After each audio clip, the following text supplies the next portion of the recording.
This program is for discussion purpose only. Business Plus TV or any of our anchor does not bear any responsibility or liability towards the content.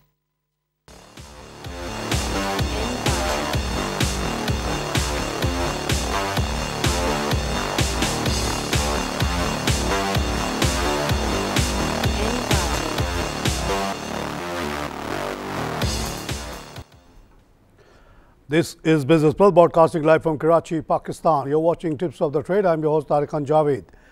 नाज़रीन, आज तो ऐसा दिन है कि इसकी मैंने तसव्वुर नहीं किया था कि हम लोग इस तरह के वॉल्यूम्स कभी देख पाएंगे। आज बिलाल खान साहब ने जब मुझे रिसर्च दी और उस पर लिखा कि टोटल वॉल्यूम जो है 719 मिलियन शेयर्स है, तो मैंने उनसे 3 दफ़ा रिकन्फर्मेशन ली। राबिया शहजाद ने भी कंफर्म किया कि बिल्कुल सही है। तो जनाब, ये इस तरह के turnover is indication that Pakistan is changing corners now. और कल इस बात की तस्दीक, जो बात हम लोग मैं 2009 से मुसलसल कहता रहा कि जी ये इस मुल्क में बड़ी पोटेंशियल है, ये बहुत ऊपर जाएगा, इकनॉमिक सुपर पावर बनेगा। इसकी एक मैगज़ीन है अमेरिका में, फोर्ब्स, उसने तस्दीक कर दी। फोर्ब्स वो मैगज़ीन है जो तमाम दुनिया भर के अमीरों को ट्रैक करता है, उनको एडवाइस भी देता है इनडायरेक्टली कि यहाँ लगाओ वहाँ ना लगाओ। उसने कल अपने एक आर्टिकल में लिख दिया कि पाकिस्तान की जो मार्केट है इनफैक्ट वो चाइना और इंडिया से भी बेहतर है, और 5 साल में इसने 400% का रिटर्न दिया। और इस साल अब तक जो दिन गुजरे हैं इसमें भी 20% दे चुका है। इस तरह से ये बेस्ट मार्केट हो गई। और उसके बाद से आपने देखा होगा तमाम चैनल्स में इसको एक मेजर न्यूज़ के तौर पे पेश किया गया, जैसे उनको बहुत बड़ी कोई डिस्कवरी हो गई। लेकिन बिज़नेस प्लस टीवी से मैं 2011 से ये बात मुसलसल कह रहा हूँ।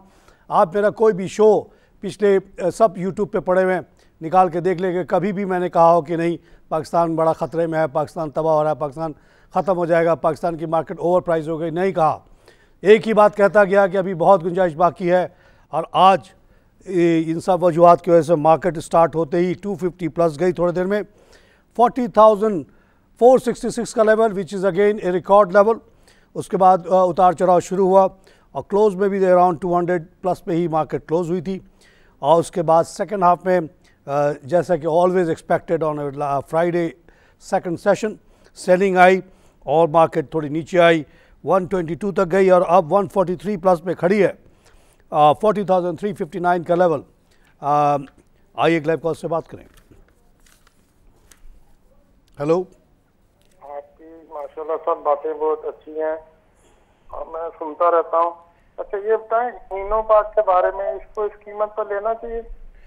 हीनो पार्क जनाब सिर्फ 5,000 ट्रक्स बनाता है, छोटा सा प्लांट है, लेकिन हाई क्वालिटी ट्रक बनाता है, इसलिए इसके और शेयर्स ज़ाहिर है बहुत थोड़े से हैं, इसलिए इसके शेयर्स बहुत महंगे हो गए। लेकिन आपकी कीमत को हमेशा आप इससे तयन करें कि वो बदले में क्या देता है।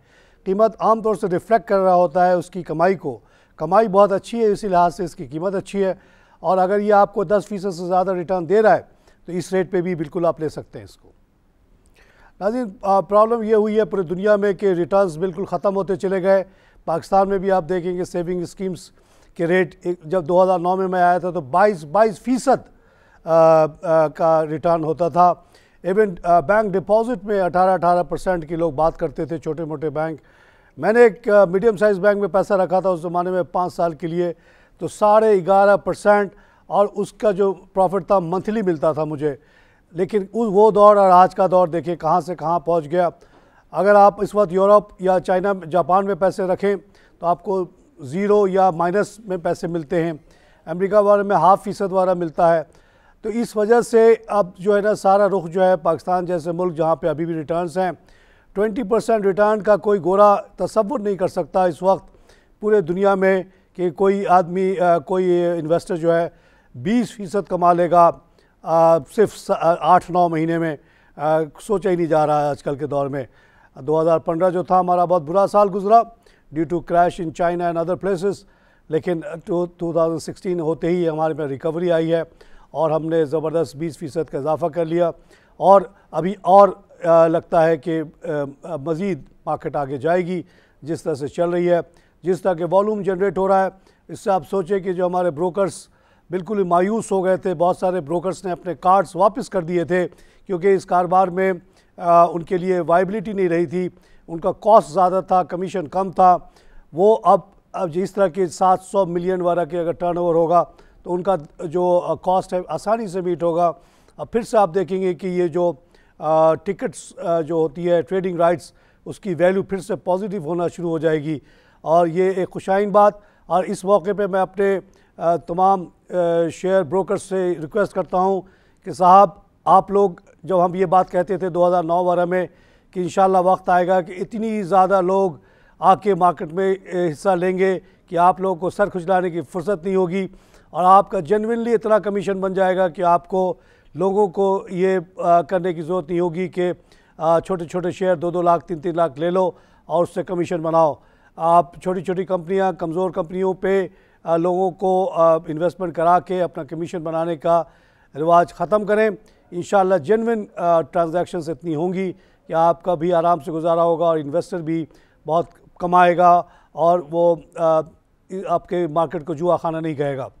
आइए क्लाइव कॉल से बात करें। ये मैंने अभी आपसे पूछा तो लाइन कट गई थी, तो ये कभी नो स्प्लिट करने के उसमें भी होगा अपने? जी, आमतौर से इतने महंगे हो जाने के बाद स्प्लिट करना बड़ा सेंसिबल बात होता है, क्योंकि ताकि शेयर ट्रेडिंग में आसानी हो जाए। अभी आपने देखा कि एक कंपनी है जिसको मैं बार बार आप लोग को रिकमेंड करता रहा, मरी बेवरी एंड बेवरेजेस कंपनी है। उसने अपने शेयर को 16 हिस्से में डिवाइड कर दिया। बहुत महंगा उसका शेयर हो गया था, तो उसने 15 टाइम तो डिविडेंड बोनस दे दिए और 100% जो है उसने डिविडेंड दे दिया। इस तरह से उसका जो शेयर था, जो भी वैल्यू थी उसको 16 से डिवाइड किया गया, तो वो कोई 77 वाला निकलता है और इस वक्त शायद वो 86 पे ट्रेड कर रहा है। मैंने कहा कि इस स्प्लिट से आपको कोई नुकसान नहीं हुआ। लोगों पूछ रहे थे, मैंने कहा इससे आपको फ़ायदा है, आपको नंबर ऑफ़ शेयर ज़्यादा मिल गए और स्प्लिट के बाद आपका जो वैल्यू बनता था वो 77 रुपीज़ बनता था। अगर मार्केट 86 किया है, that means you are still making 83, sorry, तो 6 रुपये का आपको फिर भी फ़ायदा हो रहा है। तो स्प्लिट करना अच्छा होता है, उससे ज़्यादा वॉल्यूम बनती है उस शेयर्स की। आइए क्लाइव कॉल से बात करें। अस्सलाम वालेकुम। वालेकुम हाजी साहब। सर, कल आपने कहा कि दोस्त स्टील जो है वो चल रही है। जी, मगर साहब मैंने पता किया कि दोस्त स्टील भाई पेरू में है और अभी तक बंद है। मुझे बताया गया था कि लाहौर में है ये। सर, ये आप मेरे से बेट लगा ले, आपका 1 लाख रुपया और मेरा 1 रुपया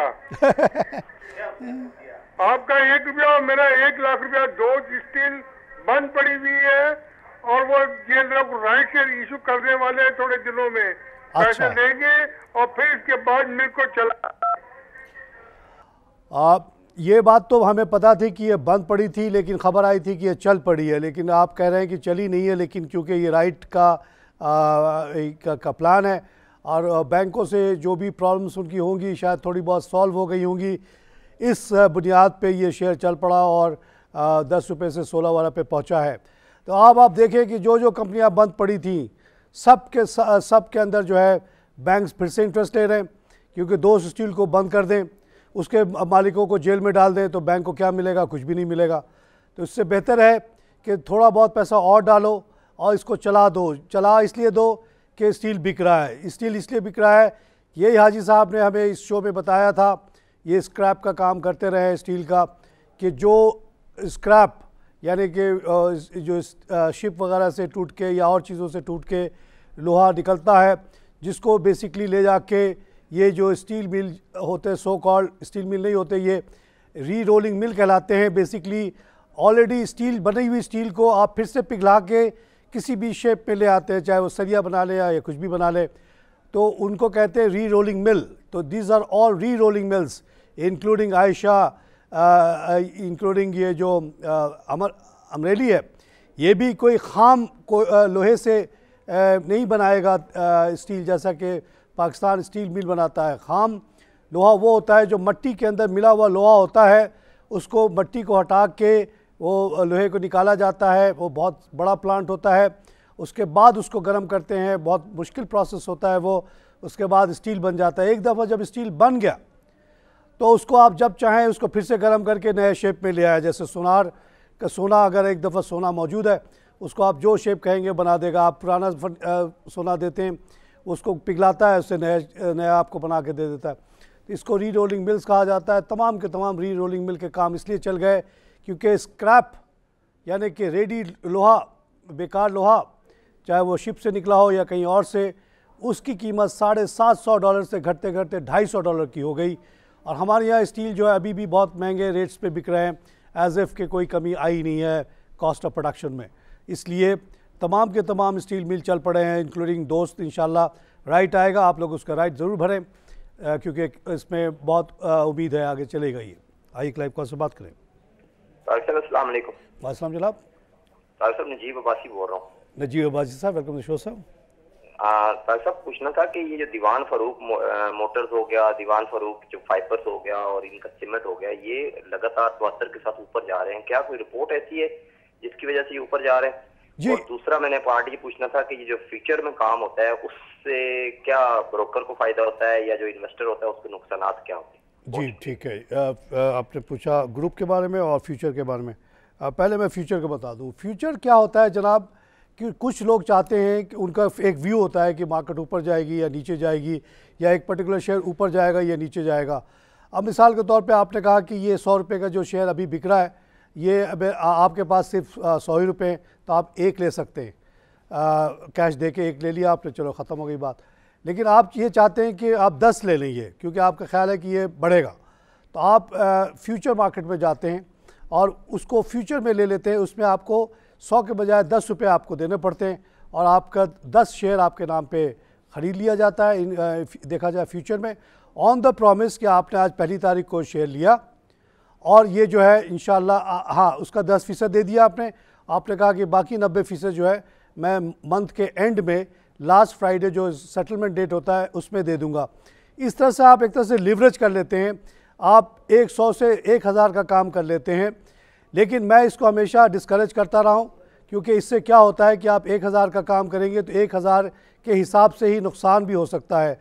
100 तो आपका आराम से उड़ सकता है, बल्कि और ज़्यादा भी उड़ सकता है। उसमें आपको ब्रोकर आपको कॉल कर करके आपसे मार्जिन लेता रहेगा, पता चला महीने के आखिर में 100 के बजाय आपने 200 रुपये नुकसान कर दिए।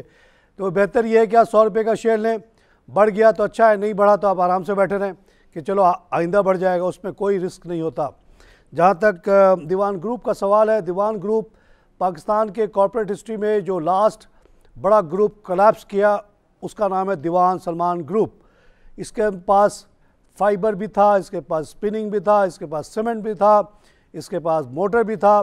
कुछ ज़्यादा ही एक्सपेंशन कर दिया था और कुछ ओवर ट्रेडिंग हो गई, उसके बाद से ये ग्रुप कोलैप्स कर गया। और कहते हैं कि at one point banks were facing total loss of 93 billion. इसी से कहते हैं कि 3-4 छोटे छोटे bank like NIB, like Khadim Ali Shah Bukhari, silk bank वगैरह बैठ गए। लेकिन अब बाकी टोटल 32 बैंक इसमें इन्वॉल्व हैं। बाकी सारे बैंकों ने मिलकर कहा कि चलो इसको फिर से चला के देखते हैं क्योंकि मईशत ओवरऑल अच्छी हो रही है। सब बात होती है टोटल मईशत की पॉजिटिविटी या नेगेटिविटी की।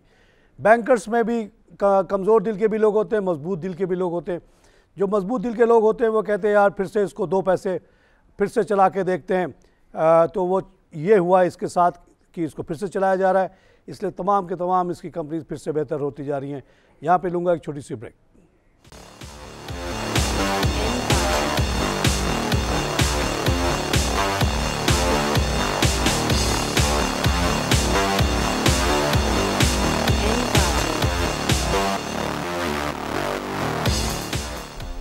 Welcome back to tips of the trade. नाज़रीन, बहुत ज़बरदस्त खबर यह है कि 161 पॉइंट का इजाफा हो गया है हमारी मार्केट में। 40,377 का लेवल, मेरा ख्याल है ये भी आज फिर से एक नया रिकॉर्ड है।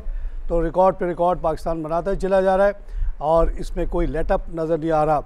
और अभी भी एक्सपर्ट्स ये कहते हैं, मैं भी यही कहता हूँ कि अभी भी बहुत गुंजाइश बाकी है, क्योंकि अभी भी अगर आप हमारा PE रेशो देखें तो पूरे रीजन में अभी भी सबसे कम है despite all this increase.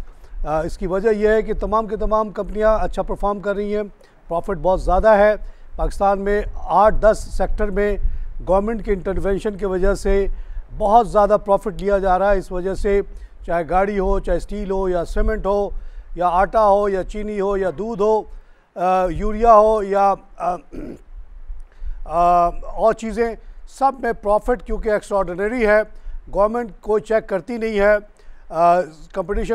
Commission of Pakistan नाम की कोई चीज़ बची नहीं पाकिस्तान में, इसलिए ये सारे सेक्टर्स एक्स्ट्राऑर्डिनरी प्रॉफिट कमा रहे हैं। मिलजुल के आपस में तय कर लेते हैं कि भाई किस रेट पे बेचना है बेचो। हुकूमत खामोश बैठी है, हुकूमत को हिस्सा मिल जाता है उसका, ब्यूरोक्रेट्स को ब्रीफ केसेस पहुँच जाती हैं, सब खामोश बैठे हैं at the cost of people of Pakistan. This people are making so much money कि उनकी कंपनी में लॉस का क्या सवाल है। पैसा इतना है कि आपने देखा कि अभी बकरीद में 200 बिलियन रुपीज़ यानी $2 बिलियन के जो है ना एनिमल सेक्रीफाइस हो गए, और ये जो पूरा 200 बिलियन है ट्रांसफ़र हुआ गांव देहातों में, रूरल एरियाज़ में, जिससे देहातों में भी रौनक आनी चाहिए। आइए एक लाइव कॉल से बात करें। जनाब हेलो, सलाम अलैकुम। वालेकुम जनाब, मैं अभी सफदर बोल रहा हूँ सरगोदा से। सफदर साहब वेलकम शो सर, क्या हाल है आपके? ठीक ठाक जी, मैं ठीक हूँ, अल्लाह का शुक्र। Sir ji, bank of Punjab का पूछना था कि इसका अभी फ्यूचर क्या लग रहा है, अगर इंतजार किया जाए, थोड़ा सा रखे हुए शेयर। देखिए आजकल तो एक भेड़ चाल चली है। आप देखते हैं कि तमाम कंपनियां या बैंक जो कि बिल्कुल ही बेकार हैं मेरी नज़र में, वो भी खूब बिक रहे हैं, और ये ब्रोकर हजरात लोगों से जो छोटे मोटे पैसे लेके आ रहे हैं उनसे कहते होंगे कि ये शेयर सस्ता है, ले लो, और लाखों की तादाद में ले लो, इससे बहुत ज़्यादा फ़ायदा हो जाएगा। तारिक खान जो भी बकवास करता है करने दो उसको। बैंक ऑफ पंजाब के बारे में, मैं फॉर्मर बैंकर हूँ, 26 साल मैंने बैंकिंग की है, और मेरा काम ही यही था क्रेडिट का, जिसमें हमारा मेन लड़ाई होती थी बैंक के मैनेजमेंट से प्रोविजनिंग पे। तो बैंक ऑफ पंजाब के जो कर्ज़ा है, बुरा कर्ज़ा बहुत बड़ा है, उसके जो इक्विटी है उससे भी ज़्यादा है। तो गवर्नमेंट ऑफ पंजाब ने अभी 14 बिलियन की गारंटी दी हुई है स्टेट बैंक को कि इस बैंक को आप चलने दें, अगर ये इनको ये रिकवरी नहीं होगी तो हम ये 14 बिलियन हम भर देंगे। उस बेसिस पे ये चल रहा है, अदरवाइज़ बैंक को बंद हो जाना चाहिए। लेकिन आप देख रहे हैं कि इसका शेयर जो है ये भी बहुत माशाल्लाह ऊपर आ गया है, और इस पर मैं अब क्या कहूँ। आइए लाइव कॉल से बात करें। अस्सलाम वालेकुम तारिक भाई। वालेकुम जनाब। तारिक भाई, मैं मरी ब्यूरी के बारे में आपसे पूछना चाह रहा हूँ। मरी बेवरी, इन्होंने जी जी अनाउंसमेंट दिया था 1500% बोनस, जी जी, और 100% डिविडेंड का अनाउंस किया था जी जी, लेकिन अभी जो है वो उन्होंने बोनस पता नहीं कैंसिल कर दिया, क्या किया कुछ समझ में नहीं। उनको शायद अप्रूवल अभी तक नहीं मिली है और उस वजह से रुक गया है। करना तो चाहिए क्योंकि उसकी कीमत इतनी ज़्यादा हो चुकी है कि ये 16 टाइम डिवाइड करने के बाद भी जो है शायद 83 का बिक रहा है। वो 83 इज़ लॉट ऑफ मनी। इनको तो मज़ीद तोड़ना चाहिए, और ये इट्स ए गुड प्रैक्टिस। लेकिन बोनस का एक जो मसला आ गया है वो ये है कि गवर्नमेंट टैक्स मांगती है बहुत बड़ा, और इसीलिए बोनसेस आपने देखा था कि रुक गई थी। अब वो क्या करे, कैसे अपने आप को छोटा करे, उसको कुछ समझ में नहीं आ रहा है। Probably they are ready to give even the tax to the government, लेकिन शायद कोई अप्रूवल चाहिए। देखिए, ब्रेक करे तब भी फ़र्क नहीं पड़ता, ना करे तब भी कोई फ़र्क नहीं पड़ता। असल चीज़ ये है कि 100% डिविडेंड तो उसने दे दिया, इतना उसके पास माल पड़ा हुआ है, इतना पैसा उसके पास पड़ा हुआ है, इतने उसके एक्सपेंशन के प्लान्स हैं कि वो चाहता है कि वो पैसा रोक के आपको शेयर दे दे। तो अगर ये नहीं होगा तो ये कर सकता है कि 1600 1600% डिविडेंड दे दे, कोई नहीं रोक सकता उसको, उसमें कोई रुकावट नहीं है। हाँ, गवर्नमेंट जो टैक्स ज़कात वगैरह लेती है वो लेगी। तो this is the dynamicism of the companies. ये पहले 1-2 प्रोडक्ट बनाती थी, अब बहुत सारे प्रोडक्ट बनाती है। अपनी बॉटल कंपनी भी इसने खोल ली है, अपने स्टाफ को भी ज़बरदस्त मराद देती है ये। तो इस तरह से ये कामयाब कारोबार है, और डाइवर्सिफाई हो रहा है, चेंज हो रहा है। ये जो ओरिजिनल कंपनी थी वो नहीं रही है, और जैसे कि तमाम कारोबार चल रहे हैं इस तरह से ये भी चल रहा है। आइए एक लाइव कॉल से बात करें। हेलो, अस्सलाम वालेकुम। वालेकुम जनाब। सही, मैंने हेस्कॉल के पूछा था इसने डिविडेंड कितना दिया है इस टाइम, और इसकी क्या पोजीशन क्या है अभी? हेस्कॉल की परफॉर्मेंस बहुत अच्छी है, और इसीलिए ये 225 वाला पे पहुंच गया है। ये आस्ते आस्ते पीएसओ से मार्केट शेयर ले रहा है। पीएसओ का शेयर कम होता जा रहा है, इनका शेयर बढ़ता चला जा रहा है, और गुंजाइश इस मार्केट में बहुत ज़्यादा है तेल के रिटेल करने की। और हेस्कॉल जो ये कर रहा है कि विटॉल के साथ मिलके बड़े बड़े एक तो पोडकास्टिंग में बहुत बड़ा स्टोरेज टैंक बना रहा है, इसके अलावा पंजाब वाला में भी उसने और स्टोरेज टैंक्स बनाए, और होलसेल मार्केट जहाँ पे लोग बड़ी बड़ी फैक्ट्रीज़ वगैरह में जो बड़े पैमाने पे ट्रकों में तेल बिकता है उसके ऊपर वो जोर दे रहा है। तो they are doing quite well. Exactly कितना उन्होंने डिविडेंड दिया ये मुझे नहीं पता। मेन चीज़ ये होती है कि आप जिस कंपनी में पैसा लगा रहे हैं वो कंपनी चलेगी तो कमाई ज़रूर होगी। कमाई जब होगी तो वो आज दे कल दे बाद में दे कोई फ़र्क नहीं पड़ता। जैसे कि अभी हमने मरी बेवरी को डिस्कस किया, वो बहुत पैसे कमाता रहा और बहुत थोड़ा बांटता रहा, जमा होता रहा तो अब उसको 1500% जो है बोनस के सूरत में देना चाह रहा है या डिविडेंड के सूरत में देना चाह रहा है, क्योंकि वो इतना पैसा क्या करे, वो कहाँ कहाँ रखे, डिपॉजिट रख के थक गया है वो। तो कमाई असल चीज़ है। कमाई अगर है, कारोबार चल रहा है, चीज़ें उसकी बिक रही है जिस कंपनी की भी, तो आपको फिर फिक्र करने की कोई ज़रूरत नहीं है। और माशाल्लाह पाकिस्तान में हर चीज़ बिक रही है। आईक लाइव का से बात करें। अस्सलाम वालेकुम तारिक साहब। तेल की आपको पता ही है कि सेल जो है पहले से बहुत ज़्यादा बढ़ चुकी है बिकॉज ऑफ लो प्राइस। जी वालेकुम सलाम जनाब। अच्छा सर, मैं उस्मान बात कर रहा हूँ। उस्मान साहब सियालकोट से वेलकम सर। जी, तो बहुत देर से मैं आपसे बात करना चाहता था, आपसे बात नहीं थी हो पाती। Sorry sir. आप सोशल मीडिया पे भी मुझसे पूछ सकते हैं। सोशल मीडिया पे, फेसबुक पे, ट्विटर पे, लिंक्डइन पे मैं हूँ तारिक खान जावेद के नाम से, आप वहाँ भी मुझसे मशवरा कर सकते हैं। जी बहुत शुक्रिया। मेरे एक दोस्त ने मुझे बताया था PIBTL के हवाले से। जी सर। कि कह रहा था कि साल या 2 साल के अंदर ये 100-150 रुपए का हो जाएगा। नहीं, इतनी तेज़ी से नहीं बढ़ेगा भाई उस्मान साहब। ये एक पोर्ट है, ये डर्टी कार्गो पोर्ट, यानी कि एक प्लेटफॉर्म बनाया जहाँ पे गंदम, कोयला, ये यूरिया, ये सब चीज़ें उतरा करेंगी खुली हुए, जो जिसको कहते हैं नॉन कंटेनर के बगैर जो पोर्ट है ये। तो ये एक इंफ्रास्ट्रक्चर प्रोजेक्ट है और ये अभी बनेगा, इंशाल्लाह अगले साल ये शुरू हो जाएगा। उसका ये आस्ते आस्ते बढ़ेगा। मैंने बार बार इस पर कहा है, जब ये एकदम स्टार्ट हुआ था कि ये इसको मैं 200 तक जाते हुए देखता हूँ, लेकिन 200 आज कल नहीं, ये ग्रेजुअली आस्ते आस्ते बढ़ेगा। ये अभी 30-32 का हुआ है, फिर आप 40 का देखेंगे, इसको 50 का देखेंगे, देखते देखते ये इंशाल्लाह 200 तक का जाएगा। उसकी बैकग्राउंड पीयर इसका जो है वो ये है कि इसी ग्रुप जिसने ये अभी बनाया है, इन्होंने पहले लगाया था Pakistan international container terminal PICTL। वो जब मैं 2009 में आया तो 60-70 रुपये का था, आज 300 के करीब है ये।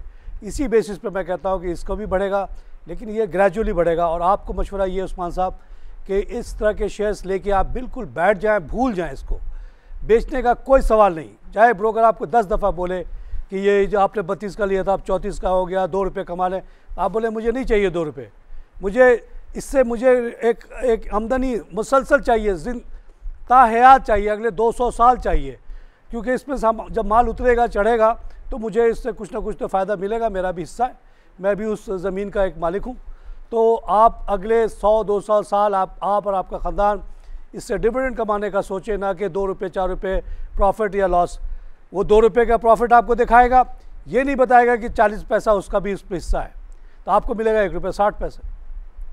1 रुपये 60 पैसे कमा के क्या करना आपको अल्लाह, आई एम श्योर आपके पास और भी आमदनी के ज़राए होंगे, कारोबार होगा, काम करते होंगे आप, उससे आप गुजारा बसर करें।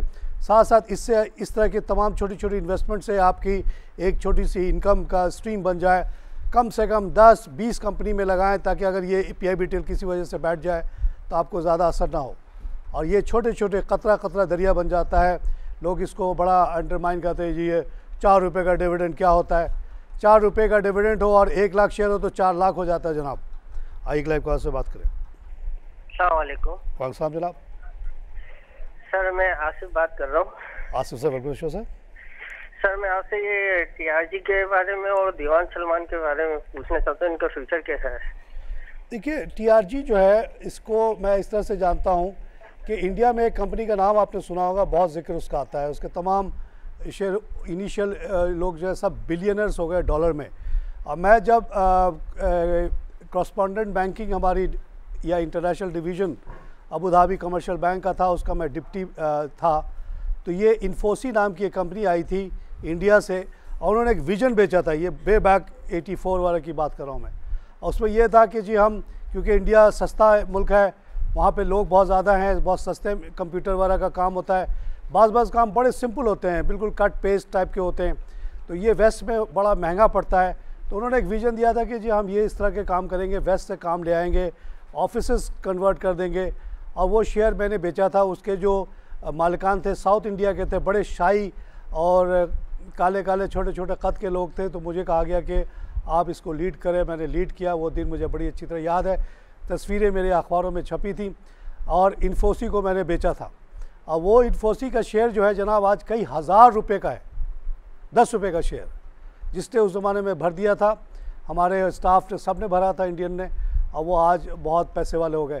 तो TRG उस टाइप की कंपनी है जनाब। अगर ये प्रॉपर्ली इसको चलाएं तो इसका शेयर भी कई हज़ार का हो सकता है, लेकिन ये ठीक से चलाते नहीं हैं। और कहानियाँ सुनाते हैं कि जी वोडाफोन आ गया, वो कॉल सेंटर लगा रहा है, ये सुनाते ही वो शेयर बढ़ जाता है, फिर नीचे आ जाता है। इसकी वैल्यूएशन जो है हम लोगों ने जो लगाई हुई वो 30-35 रुपये की है, लेकिन ये उससे ऊपर चला जाता है। लेकिन sky is the limit for this company if it runs properly like Infosys. जहाँ तक आपने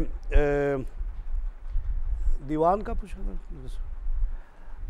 आइए लैब से बात करें। अस्सलामुअलैकुम। वालेकुम जनाब। हाँ तारिक साहब, ये 2 सवाल थे। एक तो आपने बैंक ऑफ पंजाब बेच दिए जो आपने लिए थे, और दूसरा सवाल ये कि हम पब्लिक तो इतना शेयर नहीं ले सकती जितने का काम हो रहा है। 3 दिन में तकरीबन 15 करोड़ का काम हो गया है। जनाब माशाल्लाह। देखिए मेरी जो कॉस्ट थी वो 10.3 थी। आज कितने का है जी बैंक ऑफ पंजाब? बेच दूँ, निकल जाऊँ। बैंक ऑफ पंजाब 12 रुपये का होगा। हाँ जी, बेच सकता हूँ इसको, कल बेच दूँगा, मंडे को। I don't want to hold this. मैं लॉस नहीं हुआ, इस पर मुझे खुशी है इस बात की। मैंने सोचा था उस ज़माने में कि ये 14-15 का होगा, लेकिन जब अंदर की कहानियाँ समझ में आई कि टोटल जो लॉस है 21 बिलियन का अभी भी अनअकाउंटेड फॉर, यानी कि इस पर प्रोविजनिंग नहीं हुई है, तो जो क्रेडिट का चीफ होगा वो तो छोड़ेगा नहीं। वो कहेगा जितना प्रॉफिट हुआ सब मुझे दो, ताकि मैं ये 21 बिलियन का जो होल है इसको फिल करूँ। कोई डिविडेंड वाला डिक्लेयर करने नहीं देगा ये जब तक ये 21 बिलियन नहीं निकल जाता। तो 7 बिलियन को तो उन्होंने किसी तरह छुपाया हुआ है। 14 बिलियन की गवर्नमेंट ऑफ पंजाब ने गारंटी देके इस बैंक को चलाया हुआ। Otherwise bank like this should close down immediately under international law. आइए लाइव कॉल से बात करें। हेलो। अच्छा जनाब, आज के जो इम्पोर्टेंट ख़बर हुआ यह है कि दार साहब गए फ्रांस, और वहाँ उन्होंने रेनॉल्ट और पीजो के जो ऑटो मेकर्स हैं, फ्रांस के बड़ी ज़बरदस्त कंपनियाँ हैं, उनको इनवाइट किया कि आप लोग पाकिस्तान आए। उन्होंने इंटरेस्ट भी शो किया है। दूसरा काम जो बहुत बड़ा किया है दार साहब ने, वो OECD के मेंबर बन गए हैं। ये 100 ममालिक उसके मेंबर हैं, और इसमें ये लोग आपस में जो है ना शेयर करते हैं इंफॉर्मेशन अबाउट कोई अगर टैक्स एवेडर है या मनी लॉन्ड्रिंग करता है। इसकी इंफॉर्मेशन जो है इस ट्रीटी में आने के बाद हमें मिलना शुरू हो जाएगी। 100 मुल्क हैं, पनामा उसमें अभी शामिल नहीं है, पनामा ने अप्लाई किया हुआ है। जैसे ही पनामा इसमें शामिल हो जाएगा वो ऑब्लाइज्ड होगा पाकिस्तान के बहुत सारे क्वेश्चंस को आंसर करने के लिए। तो ये बहुत अच्छा इनिशिएटिव है। अब इसकी वजह से जो लोग पाकिस्तान से पैसा चुरा के लेके जाते हैं उनके मुश्किलात में मज़ीद इजाफ़ा हो जाएगा। OECD के जो 100 मेंबर्स हैं उनमें कहीं भी ये पैसा छुपाएंगे तो पाकिस्तान अब बस बआसानी उनकी इन्फॉर्मेशन ले लेगा। ये एक बहुत बड़ा डिटरेंट हो जाएगा फॉर आउटफ्लो ऑफ मनी। मैं बार बार तारिक खान जावेद, इसको आप पागल कहें, दीवाना कहें, पाकिस्तानी दीवाना कहें, मगर मैं 88 से एक ही बात सबसे कहता रहा, पाकिस्तान में लगाओ पैसा, पाकिस्तान में लगाओ पैसा। जब 2009 में यहाँ आया तो कारोबार वगैरह छोड़ के टीवी पे बोलना शुरू कर दिया और एक ही बात बोला कि पैसा पाकिस्तान में लगाओ। और आज भी कहता हूँ कि जो लोग दुबई ले गए पैसा, जो लोग स्विट्ज़रलैंड ले गए पैसा, जो ले गए पनामा, कि आप लोगों ने बहुत बड़ी गलती की, बहुत बड़ा जुल्म किया। जब आपके भाई बंदों को गुर्बत का सामना है, जब यहाँ जॉब नहीं है, लोग अफलास में पड़े हुए हैं, तो ये पैसा यहाँ लगा के जॉब क्रिएट करने के बजाय आप ये पैसा ले गए बाहर। अल्लाह इसकी बहुत बड़ी आपको सज़ा देगा, इतना बड़ा सज़ा देगा कि जितना हज वज किया आपने, जो भी किया है, जितनी भी आप समझते हैं कि बड़े बड़े बकरे काटे हैं, उससे कुछ नहीं होगा। ये इतना बड़ा गुनाह है अपनी कौम के पैसे को चुरा के कहीं और रखना कि आप लोगों का बहुत बुरा असर होगा फ्यूचर में। अभी भी वक्त है कि आप ये सारा पैसा वापस लाएं और लगाएं पाकिस्तान में, क्योंकि इसमें आपका भी मफाद है। यहाँ आप 10 से लेकर 25% स्टॉक मार्केट में और रियल इस्टेट में कमा सकते हैं। पनामा में क्या मिलेगा आपको, लंदन में क्या मिलेगा आपको, स्विट्ज़रलैंड में क्या मिलेगा आपको, अमेरिका में क्या मिलेगा, जापान में क्या मिलेगा, कुछ नहीं मिलेगा आपको वहाँ पे।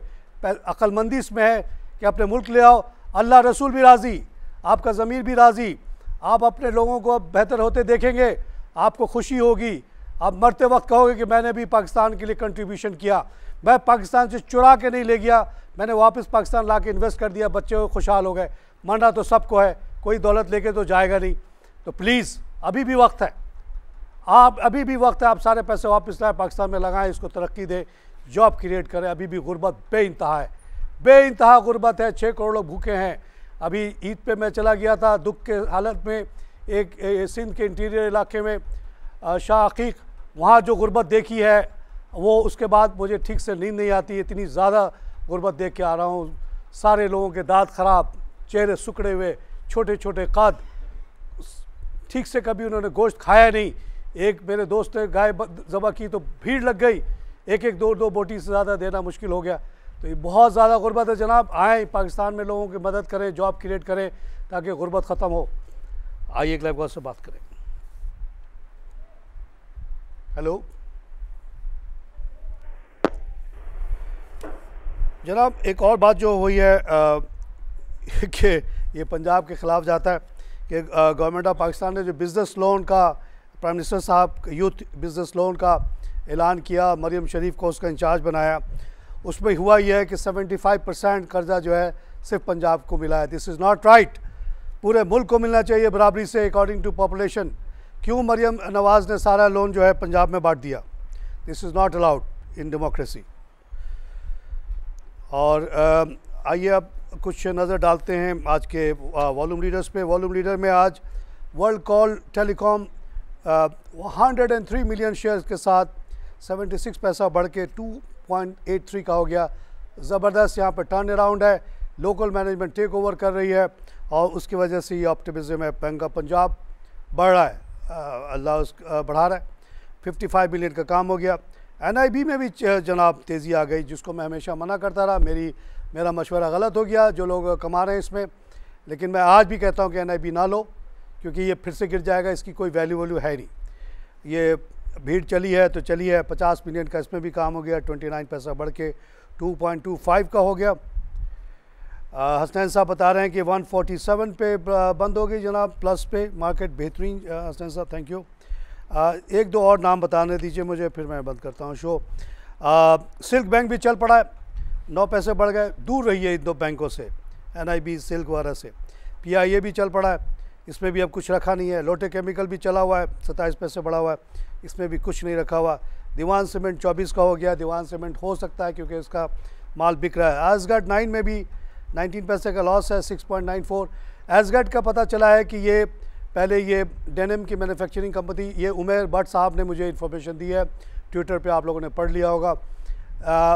मगर इसने बहुत बड़ी इन्वेस्टमेंट की हुई थी हाई टेक जो फर्टिलाइज़र कंपनी में, वो कंपनी बंद पड़ी हुई थी बिकॉज उसको गैस नहीं मिलता था, उसको गैस मिला तो उसके हालात बदले और उसकी वजह से एसगार्ड 9 में भी काफ़ी इम्प्रूवमेंट आ गई है, क्योंकि 80% उनका था। बाकी इसी तरह पेस में आप देखें कि वो कमी आ गई है 31, 8.96, इसके भी टर्न अराउंड हो रहा है, बैंक सपोर्ट कर रही हैं। जहांगीर सिद्दीकी में भी तेज़ी है, उससे मैं कहूँगा दूर रहें। टेलीकार्ड में भी तेज़ी, उससे भी मैं कहूँगा दूर रहें। मीडिया टाइम में 2 पैसे का इजाफा 2.97 का हुआ, इसमें इनका कारोबार में इजाफा हो रहा है, वो रिफ्लेक्ट कर रहा है। 13 मिलियन का काम हो गया। परवेज़ में भी तेज़ी है, बिल्कुल दूर रहिएगा, ये 100 रुपये का शेयर था, आज 2.74 का हुआ। एंग्लो पॉलीमार भी चल पड़ा। एंग्लो पॉलीमार वो कंपनी जिसको एंग्लो बेचने की कोशिश कर रही थी, बिक नहीं रहा था, 2-3 रुपये का शेयर था, आज 9 रुपये का हो गया कि जी कोई चाइनीज़ कंपनी आ रही है इसको टेक ओवर करने के लिए। फ्लाइंग सीमेंट में तेज़ी है, जायज़ है। सुई साउदर्न में 1 रुपये 60 पैसे का इजाफा है, जायज़ है, 38 का हुआ।